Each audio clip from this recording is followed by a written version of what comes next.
Akhirnya Aiman terselamat dari cucuk insulin. Bacaan gula Aiman turun habis ke 5.2 tak sampai seminggu. Aku tak percaya. Selepas bertahun-tahun derita dengan kencing manis, aku jumpa jalan yang pantas dan selamat untuk kembali sihat.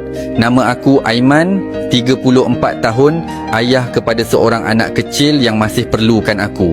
Aku tak pernah bayangkan pada usia muda macam ni, aku boleh terkena penyakit kronik yang meragut kebahagiaan hidup aku.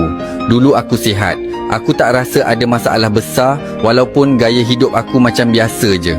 Banyak kerja outstation, banyak makan kat luar, banyak minum air manis macam isotonik sebab konon-konon bagi tenaga. Tapi semua berubah bila masuk umur 30. Badan aku mula bagi petanda yang aku abaikan. Kebas kaki dan tangan, mata makin kabur. Kerap bangun malam sebab nak terkencing. Aku masih tak peduli. Aku fikir, biasalah, penat kerja kot. Tapi aku silap. Masalah tu makin lama makin serius. Sampai satu tahap, hubungan aku dengan isteri aku sendiri terjejas.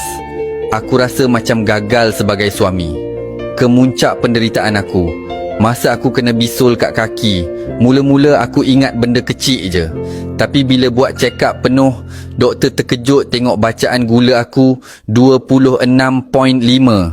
Doktor bagi amaran, Encik Aiman, kalau tak jaga, Encik mungkin kena cucuk insulin seumur hidup. Korang tahu tak rasa macam mana bila dengar ayat tu? Rasa dunia gelap.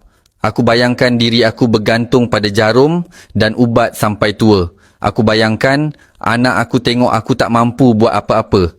Lepas tu doktor cakap lagi, kencing manis ni bukan main-main encik. Kalau tak jaga, boleh hilang kaki, hilang penglihatan atau nyawa. Aku balik rumah hari tu termenung depan cermin. Aku tengok diri aku. Aku rasa malu. Aku rasa kecewa. Aku tanya diri aku, macam ni ke aku nak teruskan hidup? Aku cuba macam-macam lepas tu. Pantang makan, makan ubat hospital, try suplemen lain. Tapi semuanya tak berhasil. Stres aku makin teruk sampai aku rasa nak putus asa. Tapi aku terfikir, takkan aku nak menyerah? Takkan aku nak biar anak bini aku hilang tempat bergantung? Aku mula buat research sendiri. Aku Google, aku tengok YouTube, aku baca buku, aku rujuk kajian universiti. Aku tak nak main cuba-cuba lagi. Aku nak tahu sebab sebenar kenapa gula aku susah nak turun. Lepas berminggu-minggu cari jawapan, aku jumpa satu kajian dari Universiti Putra Malaysia. Dalam jurnal tu, doktor jelaskan, puncanya pankreas aku dah rosak. Pankreas aku tak mampu hasilkan insulin yang cukup untuk serap gula dalam darah. Jadi walaupun aku pantang makan, gula tetap tinggi. Masa tu baru aku faham, kalau aku nak turunkan gula, aku kena pulihkan pankreas dulu. Dalam kajian yang sama, doktor syorkan satu bahan semula jadi yang boleh bantu pulihkan pankreas dan hasilkan insulin semula. Bahan tu ialah akar legi. Masalahnya, macam mana nak dapatkan akar legi? Aku cari punya cari, akhirnya aku jumpa satu produk yang dah proses akar legi ni jadi kapsul siap guna. Nama produk ni Kapsul Aman. Apa yang berlaku lepas aku cuba?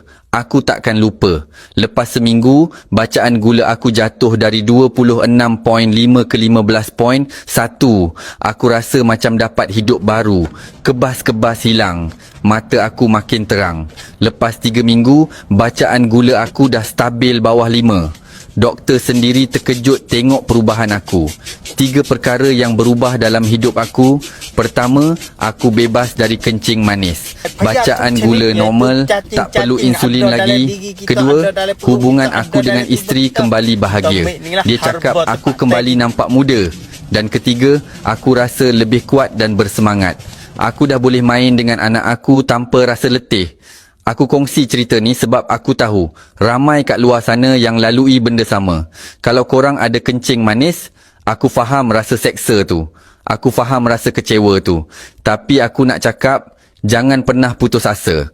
Aku syorkan korang cuba Kapsul Aman. Ambil 2 botol terus. Ini ikhtiar kita. InsyaAllah. Klik link kat bawah ni untuk tahu lebih lanjut. Jangan tunggu sampai terlambat macam aku dulu.